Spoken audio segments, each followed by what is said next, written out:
Hitting heaps of, but chilling out. Bit of Christmas, Christmas with the family.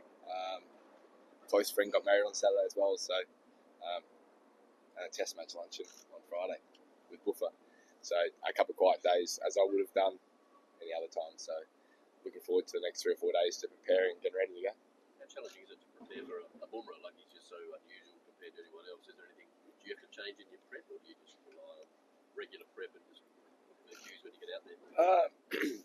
I'm best when I just look for the cues when I'm just preparing to watch the ball hard and staying fresh mentally. And I think I'm lucky that I've faced him a few times. He's come across me a fair bit now, so you just go back on recent times and times you've faced him, and we've done it enough now. We've been very fortunate to play him a lot, so I know what's coming. It's just making sure that I'm prepared and fresh to play well. What about some of the other guys that given that they struggle against him? Do you kind of give them any tips or anything like that?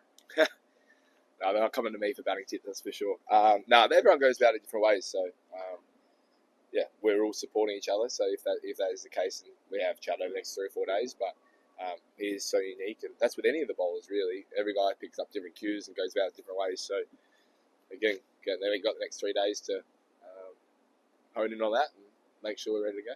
Sweeney probably didn't have the start that he wanted in Perth. Do you think he'll be able to bounce back in front of home crowd at Adelaide?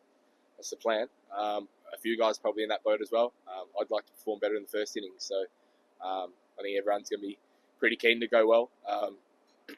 Everyone's looking forward to getting back. It's a beautiful place to play. It's great energy, great crowd, and it's a fun atmosphere to play in. So hopefully that gets most of the boys up and about, and that leads into a really good performance. And no doubt that Nate's going to be one of those guys that wants to perform well. With how successful the side's been in the last couple of years, I assume pretty unfamiliar feeling going into the test. How different is the mood in camp different? Well, when we left, it was all right. I feel like this team's dealt with adversity well, and the small amount that we've had in the last 3 or 4 years, we have played well. We've had some challenging times. We had a couple of challenging tests last year that we were able to get ourselves out of, and where heads aren't in the clouds. We understand a few tests last year could have gone either way. So I think it's a group that's well balanced and knows where it's at. We didn't have a very good week. That's fine, but we got 4 more opportunities to do it. So important few days to prepare. But I think the group, when we do get here, I think a few boys landed this morning. So once they all do get here in the next couple of hours, that the mood will feel pretty much the same, and we'll crack on as we have done for the last few years. How's Marnus going? It seems like he's copped a fair bit of the brunt in the fallout personally himself. Yeah, how's he going? I haven't spoken to him. Again, we'll do today.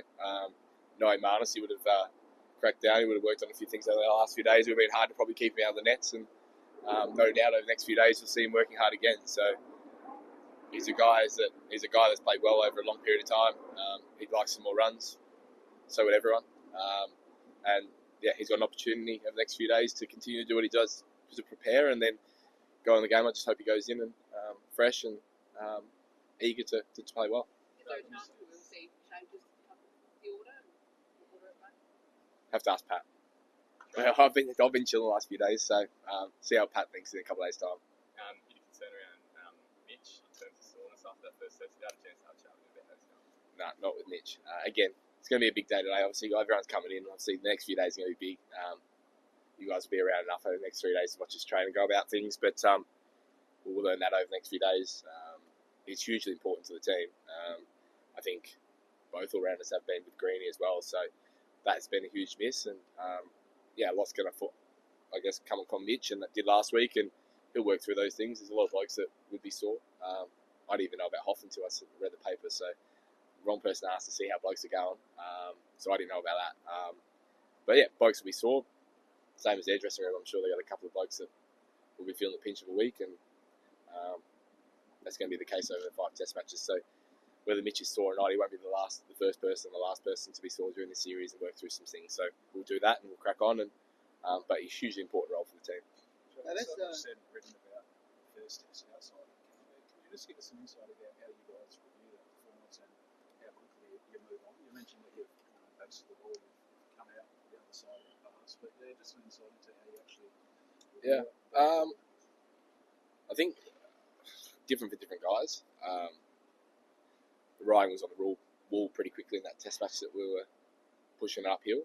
So for me, I was reflecting in game on what we could have done better, and by the time that result had come, it was 99 times out of 100 that result is going to come. So a pretty easy one as such to move on and get over and start talking about what's coming. It's probably the closer losses that hit you by a bit of surprise that takes a few days, but with the way that test is playing out, we pretty much outplayed for most of that test. So pretty easy to realise what we did wrong, and now we get 3 or 4 days to work on them and make sure. And it's not going to be massive changes, but hopefully with a bit of energy and knowing what's on the line, and the first one out of the way, we can crack on and play well. You feel like you might have been a bit underdone, but the team from here, given some guys didn't play a lot of cricket in the lead up to it? No, I don't think that. I think over the last 4 or 5 years that the prep with different guys has been very similar, so I wouldn't read into that too much. I know that a lot of people are going to draw circumstances to a lot of things, but I think if you look back in recent performances, recent series, whatnot, a lot of guys have had different times where they've had time off, they've had family, we've had births, we've had injuries, we've had all sorts of stuff, so I wouldn't dive in too much into that one. What was it like during your time in Perth between batters and bowlers? I guess, can that be put to bed? That can be put to bed, because most of it dive hard when we're winning as well.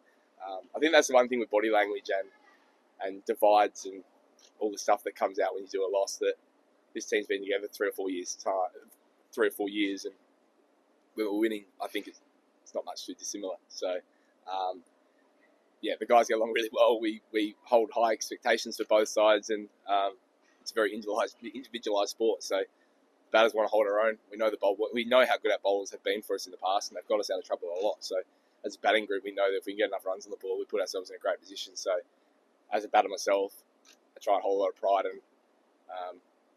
in what I do, and knowing that if I can set it up for the big boys, that they can knock it down for us. So, but definitely no divide.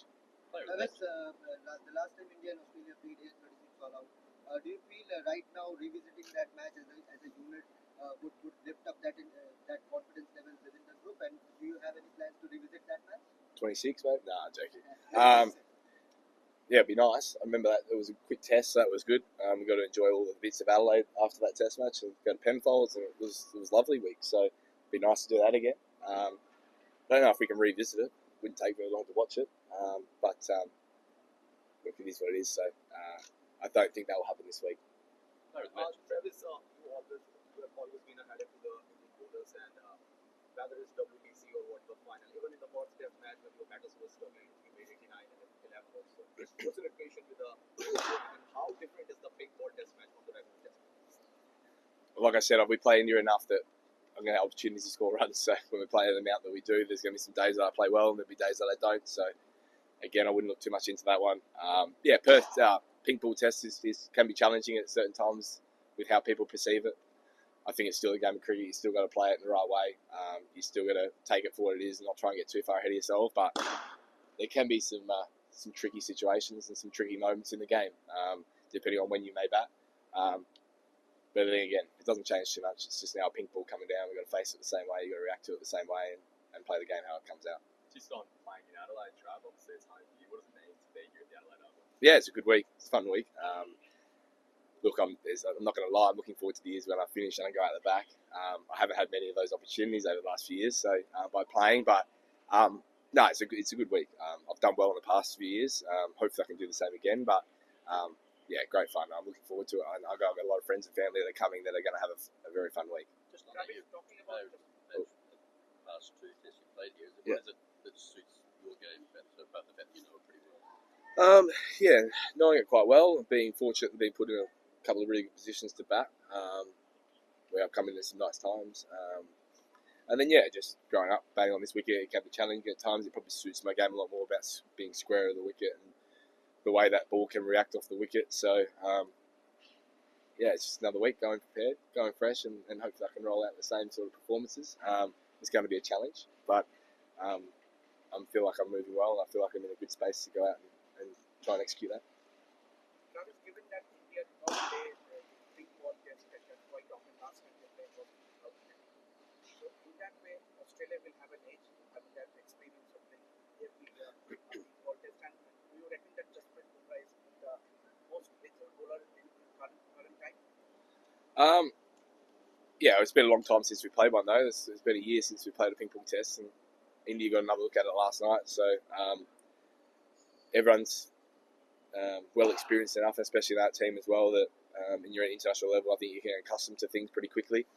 I don't think it'll take them long to be prepared for it, and same as us. So, and then Jasper's going to go down as probably one of the greatest fast bowlers to play the game. I think we're finding that at the moment, how challenging he can be, and it's nice to play against that. It's going to be nice to go back and look at your career and go tell the grandkids that you faced him. So not a bad series to playing with him. So hopefully I don't have to face him a few more times, but he has been challenging.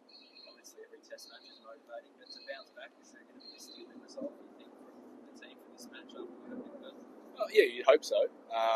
And I don't think we need to, and I don't think we'll talk about that as such. I don't think we'll dive into that there. And I don't think this group's motivated as such as those sort of things, trying to find motivation. I think it's always there playing for Australia.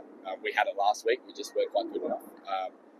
So I don't think there's going to be needed any added extra. If it does give someone a little bit added advantage to the week and a bit more motivation, that's great. But as a team, I think, like I said, we've been good for a period of time. We had a bad week. There's no better way now of stepping up, and we've seen a lot of teams do it over the last couple of years. So there's a lot of teams that have lost the first test or gone down in the series and brought it back and played really well. So there's no reason why we can't do the same. Just a bit on Hazelwood, how big a blow do you think his unavailability would be, and when do you think he picked up that side strain? Was it during the match or after? I hope it's not after. I'm not sure what he's up to. It was during, I reckon. He's a huge loss. I thought he was one of our best, and during the week he bowled exceptionally well. Without some luck at certain stages, and he's always going to be missed. But we've added a couple extras, but we got some pretty good stocks in the shed. So with Scott, with Sean, and Dog is hugely. It shows the stocks that we got. Dog had an exceptional A tour series. Sean's been on the radar for a long time, and Baz has been doing his thing. So he's been in the wings for a while. It'll be nice to see him get another opportunity if he does, and I think he'll suit the pink ball here really, really well. So he's had great success against South Australia over a long time at Adelaide Oval. So I think whatever team we go into will be our strongest, and looking forward to playing well.